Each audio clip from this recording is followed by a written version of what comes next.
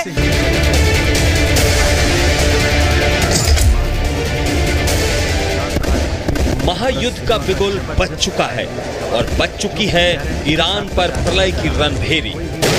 Iran और Israel में ठन गई है। दोनों देश एक दूसरे पर मिसाइलों की बौछार कर रहे हैं। पिछले 3 दिनों से इजराइल और ईरान एक दूसरे के ठिकानों पर ताबड़तोड़ हमले कर रहे हैं। अब आप सोच रहे होंगे कि आखिर इजराइल ईरान पर क्यों हमला कर रहा है। दरअसल ईरान परमाणु तकनीक पर काम कर रहा है।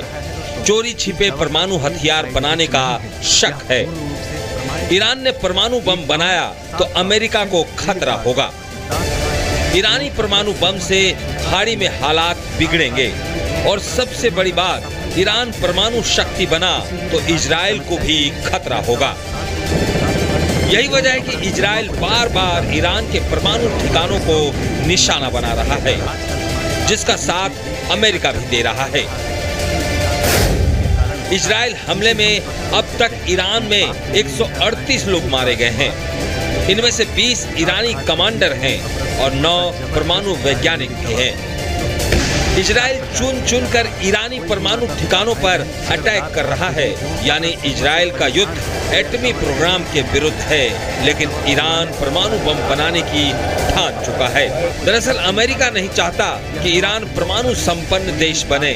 हालांकि पाकिस्तान ने ईरान के एटमी प्रोग्राम का समर्थन किया है। We fully support Iran's right to have इस दवा का कोई भी साइड इफेक्ट।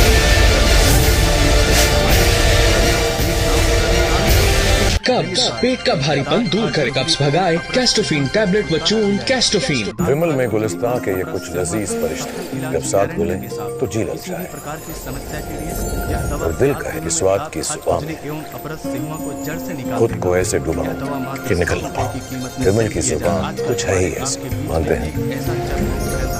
विमल बोलो जुबान के जिसे हम त्वचा अब छोलिया हो या लोबिया, सफेद चने या काले चने, सब कुछ मजेदार बने।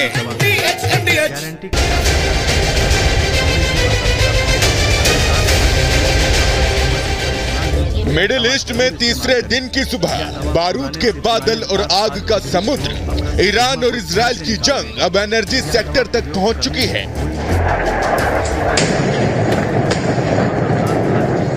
तेहरान हो या हाइफा, बंदरगाह हो या रेगिस्तान, आज हर वो जगह जहां तेल बहता था वहां अब खून बहता नजर आया।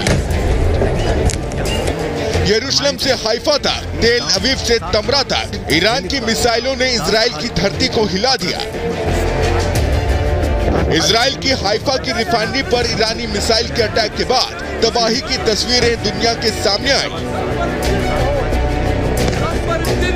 इजराइल के तमरा शहर में 2 मंजिला घर पर ईरानी मिसाइल ने सीधा हमला किया, जिसमें कई लोगों की जान चली गई। खामनेई ने तीसरे दिन इजराइल से बदला लेने के लिए अपने घातक हथियारों का इस्तेमाल किया। ईरान ने कासिम बैलिस्टिक मिसाइल से 40 से ज्यादा हमले किए। ईरानी हमले के चंद घंटों के भीतर इजरायली फाइटर जेट्स ने जवाबी हमला किया। तेहरान में 2 बड़े ऑयल डिपो को टारगेट किया गया।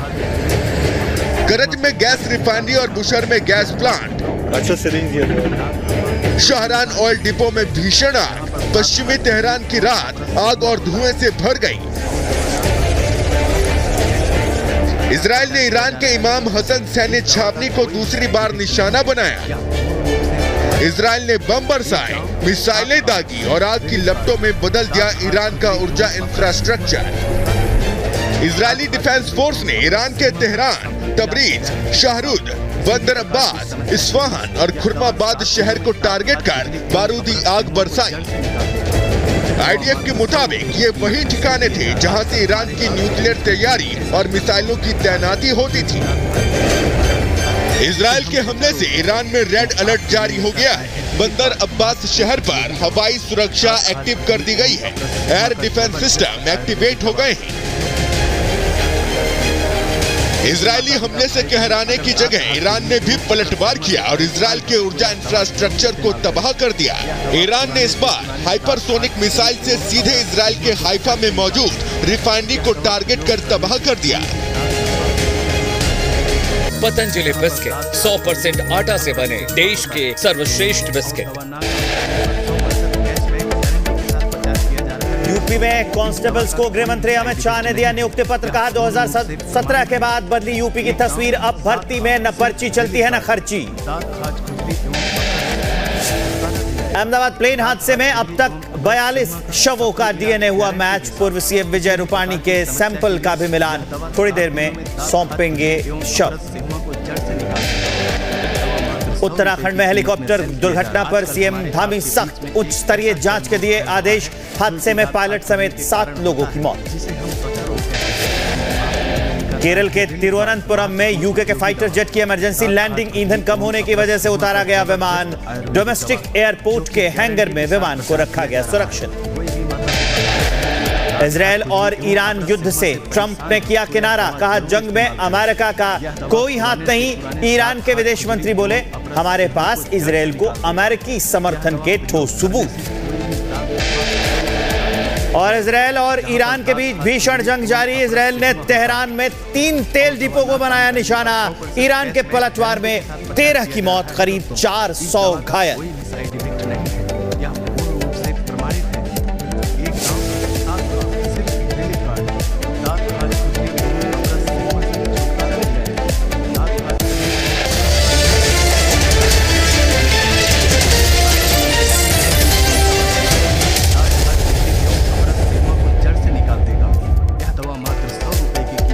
नमस्कार, रिपब्लिक भारत देख रहे हैं आप। आपके साथ मैं हूं सुमित चौधरी। विवेक भी इस बुलेटिन मेरे साथ होंगे। और सबसे पहले बात राजा हत्याकांड की। इंदौर के राजा रघुवंशी हत्याकांड में गिरफ्तार पत्नी सोनम और 4 आरोपी 14 दिन की पुलिस रिमांड पर।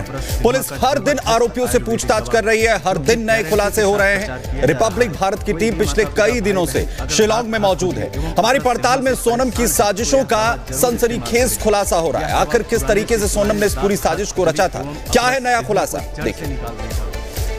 राजा रघुवंशी की मौत की ये 4000 सीढ़ियां किस तरीके की हैं, उसका अंदाजा आप ये सीढ़ियां देखकर लगा सकते हैं। बिल्कुल खड़ी ये सीढ़ियां हैं, पकड़ने के लिए कोई रेलिंग यहाँ पर नहीं है, लेकिन बीच बीच में कुछ ऐसे पैचेस भी आते हैं जहां पर रेलिंग लगाई गई है। लेकिन ये 4000 सीढ़ियां नीचे उतर कर जाना और 4000 सीढ़ियां ऊपर चढ़कर आना, उस समय राजा रघुवंशी को इस बात की भनक नहीं थी कि वो ये चट्टानी खड़ी सीढ़ियां चढ़कर ऊपर तो बढ़ रहा है, लेकिन ये उसकी आखिरी चढ़ाई होगी और यहां से उसको उस जगह पर ले जाएगी सोनम जहां पर उसकी निर्मम हत्या कर दी गई। लेकिन ये सीढ़ियों के अगल बगल आप देखेंगे कि घना जंगल है, रिज है, झाड़ियां है, तमाम चुनौतियों को चूज उसने किया ताकि राजा रघुवंशी को तो ये लग रहा था कि वो हनीमून के लिए एक अच्छी खूबसूरत जगह पर जा रहा है, लेकिन सोनम के जहन में उस समय एक ऐसी साजिश बनप रही थी जिसको उसने बखूबी अंजाम दिया। तीनों किलर्स भी इन सीढ़ियों को चढ़ रहे थे, पीछे पीछे चढ़ रहे थे। जैसे कि मैं आगे बढ़ रहा हूं, सोनम और राजा रघुवंशी मान लीजिए इस जगह पर खड़े हैं, तो किलर्स की पोजीशनिंग ठीक यहां से 15 सीढ़ी दूर, ताकि एक डिस्टेंस भी मेंटेन रहे क्योंकि टूरिस्ट स्पॉट है। लेकिन सोनम ने ऐसी साजिश रची जिसका अंजाम क्या हुआ कि राजा रघुवंशी की हत्या कर दी गई। और आप इन सीढ़ियों को देखिए, बीच बीच में सीमेंटेड है।